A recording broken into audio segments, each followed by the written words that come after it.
Hello everyone and welcome. If you are just stumbling upon this video and don't know who I am, my name is Zach Zook, and this is somewhat of an extension of my podcast, The Rewind, where I break down NFL and NCAA football. If you haven't listened to the podcast, you definitely should. You can find it on iTunes. If you type in my name, Zach Zook, or just The Rewind, it should come up. If you do not have an iPhone and you're on Android, SoundCloud is the website through which I syndicate all of that. So I want to do something a little bit different, and I think that if you're a casual football fan or even an in-depth football fan that doesn't know all the details that goes into an NFL play or how it's broken down at this level, how much detail there really is in every single person's assignment, I think that this will be very interesting for you, and that is my hope. So I'm going to break down the Packers' loss to the Saints. And as a Packers fan, I watched this game and then analyzed the film later, and we just have the broadcast angles, so you'll have to kind of bear with me. I don't have the angles that the team does, but it should be good enough to at least get my point across. And the Packers in this one, they started off running the football actually pretty well. They wanted to take some of the pressure off of Brett Hundley, who is in for the injured Aaron Rodgers. So what they do here on this play, they actually had a big run before, and they score 2 minutes into this game. And Aaron Jones here, you can follow my cursor. That's how I'm going to try to break some of this down.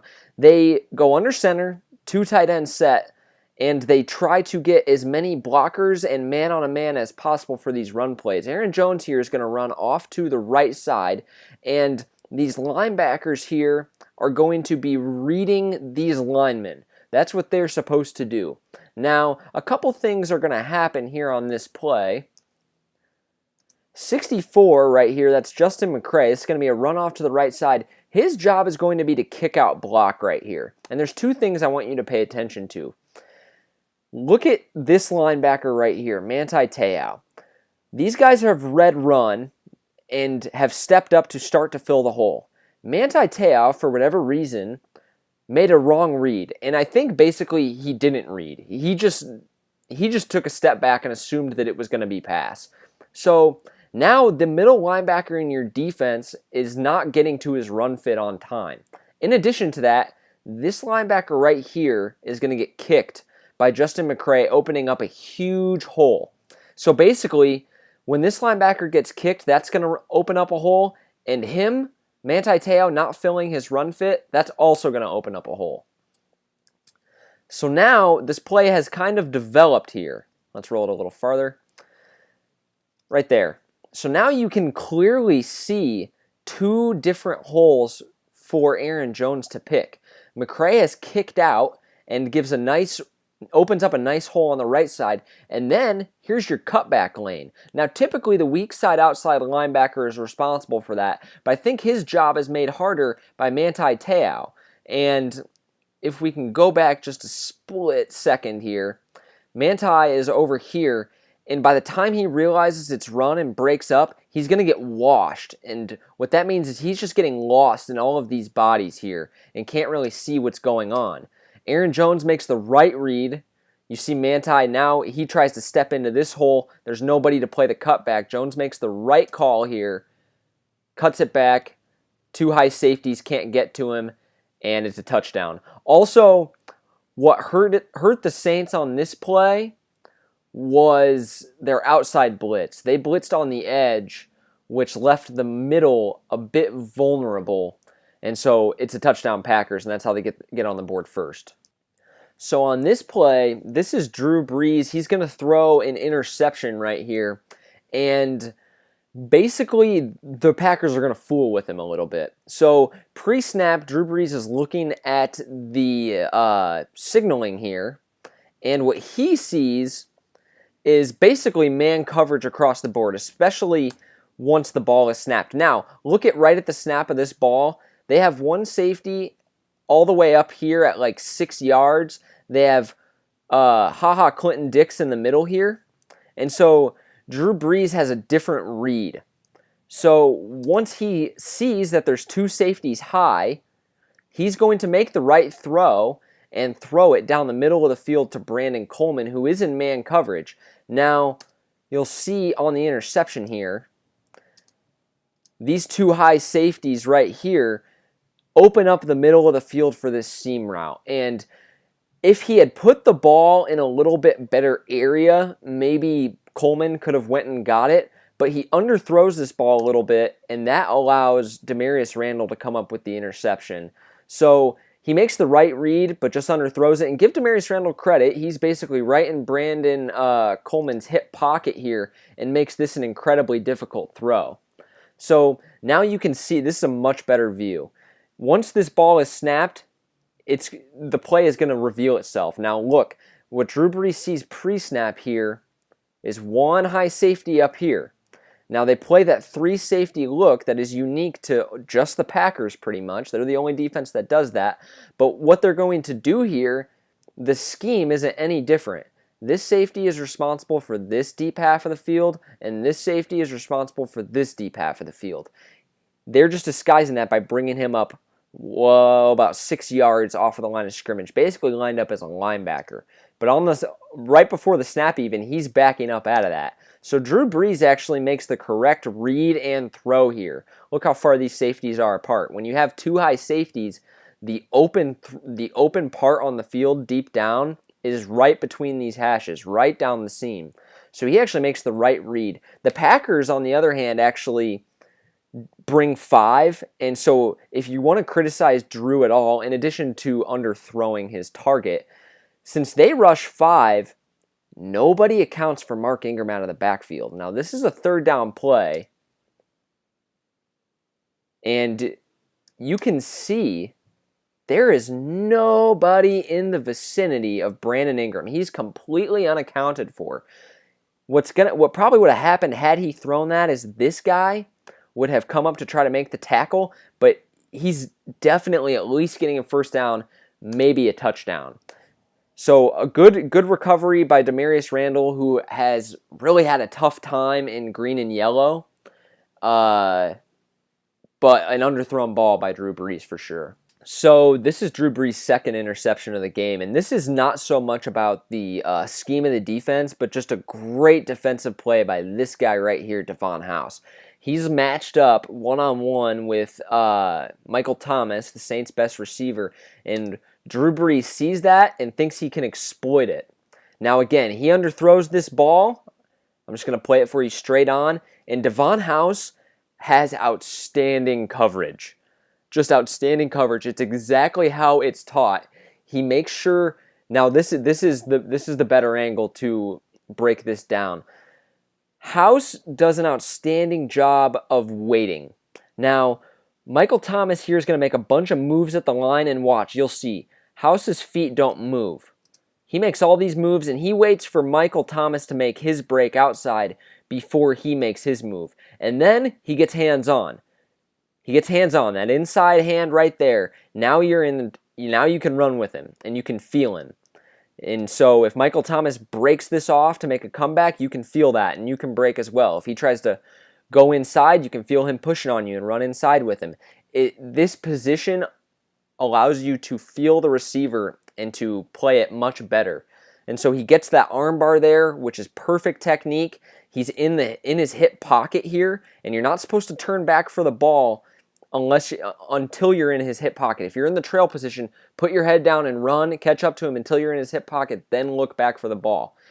He has no problem sticking with Michael Thomas, makes a beautiful play on the ball, and again, Drew Brees has got to put this ball where only his receiver can get it. He underthrows him, and it results in the 2nd Packers interception of the game. So this is pretty much where the Packers' bright spots end. And this is how the Saints are going to get their first touchdown here. And what they do is they fool Green Bay a little bit, and they fool Dom Capers' defense. This is a very simple goal line look. This is essentially your goal line offense. You literally have one receiver and one running back. Those are really your only true skill positions on the field.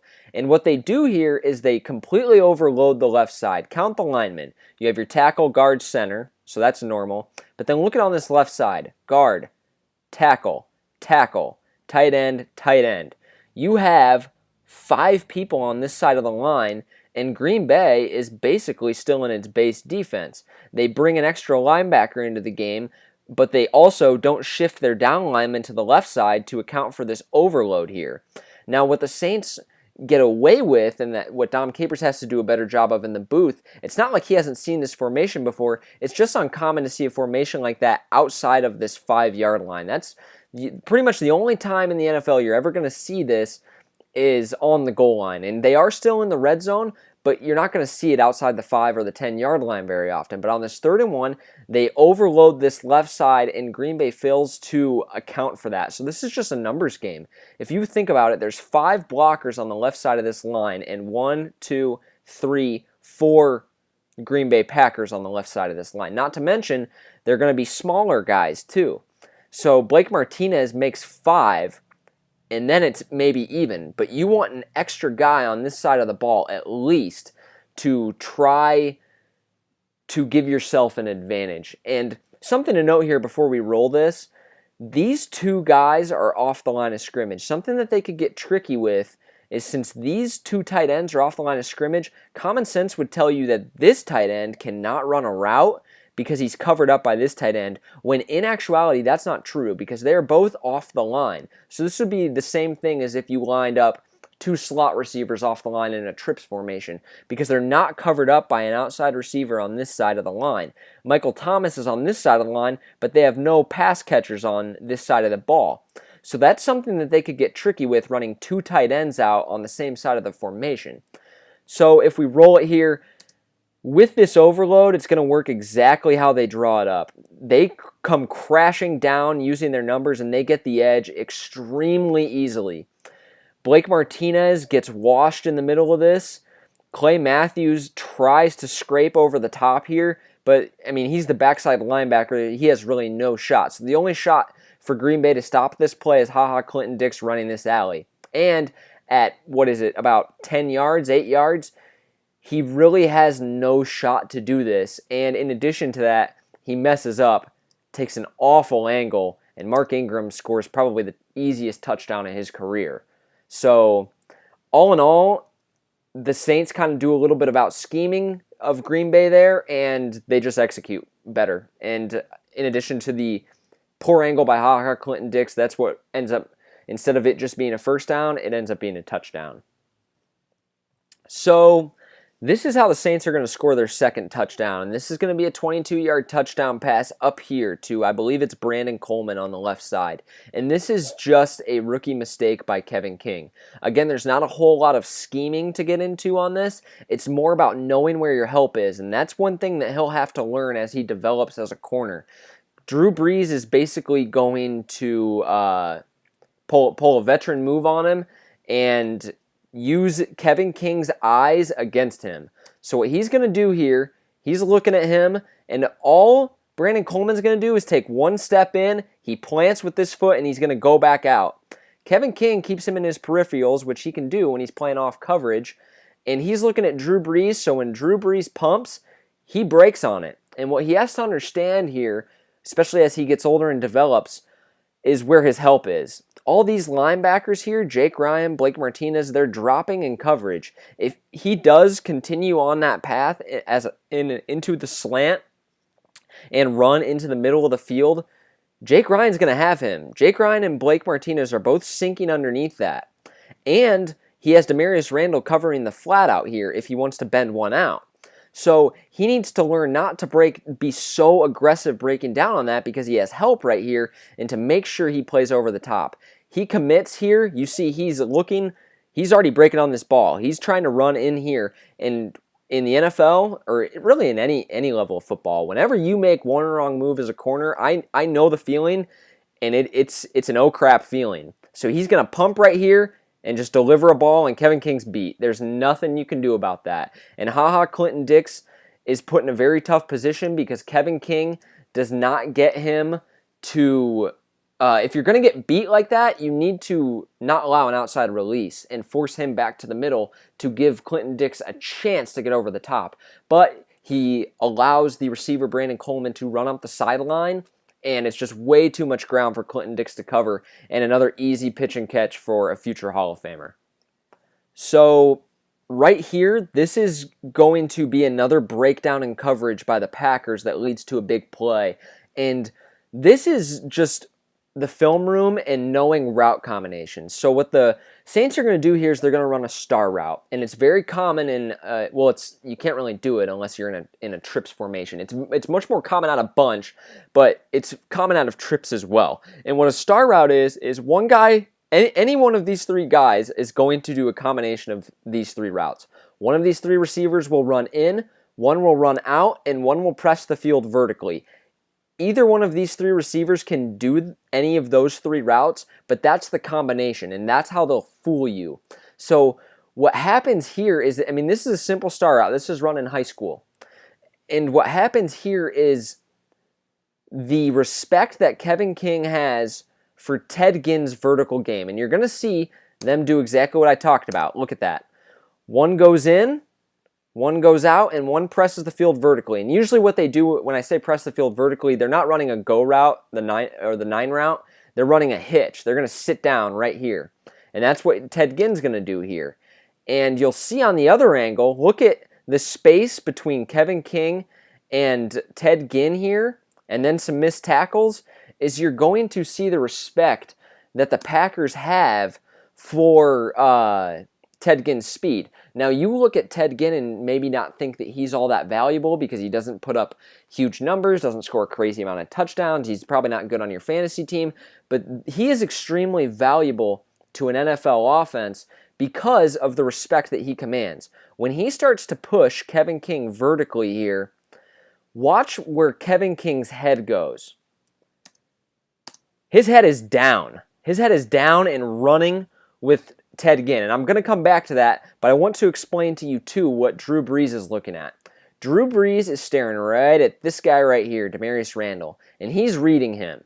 He's saying, all right, Damarious Randall, are you going to stick with this hitch that Ted Ginn's running here, or are you going to break down and cover my receiver in the flat?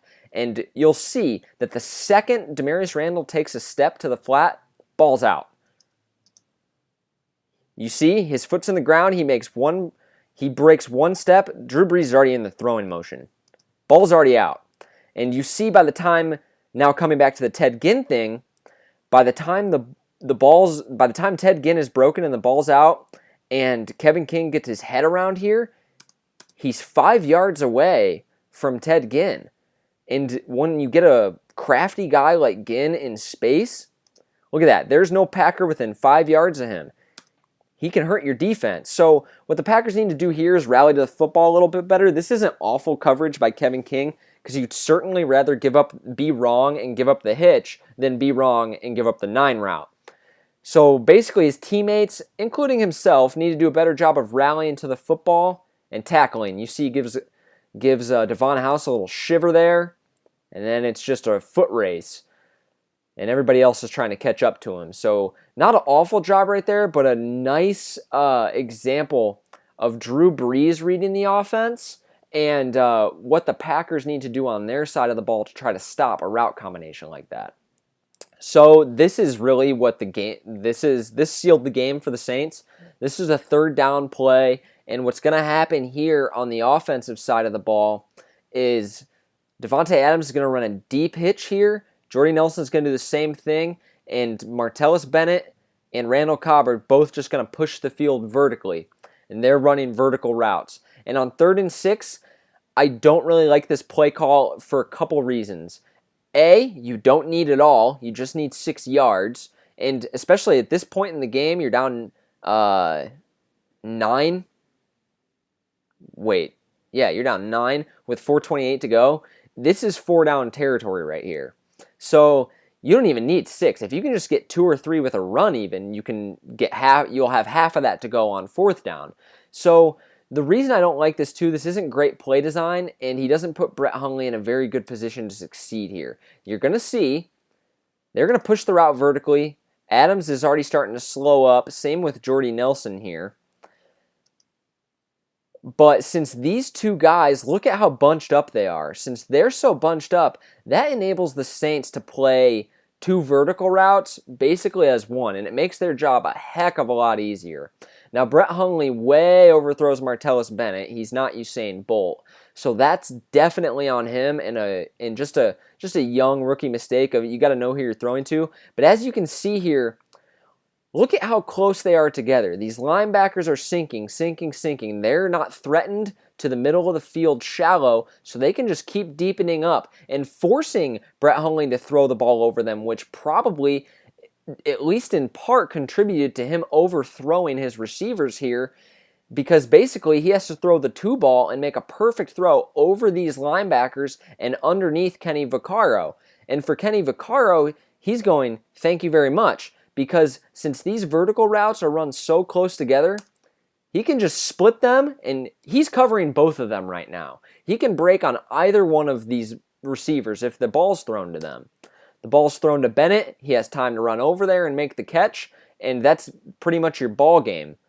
From a play design perspective, let me go back here and show you guys the wide view, just so I can show you what I don't like about the play design.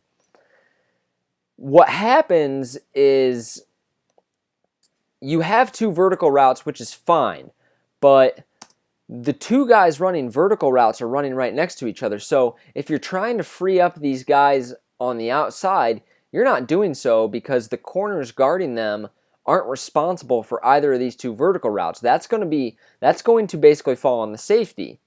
So you're not taking any heat off of the Packers. Also, the Saints only rush 4 on third down and don't blitz. Look at this. He has already sunk underneath this hitch route. It's not open.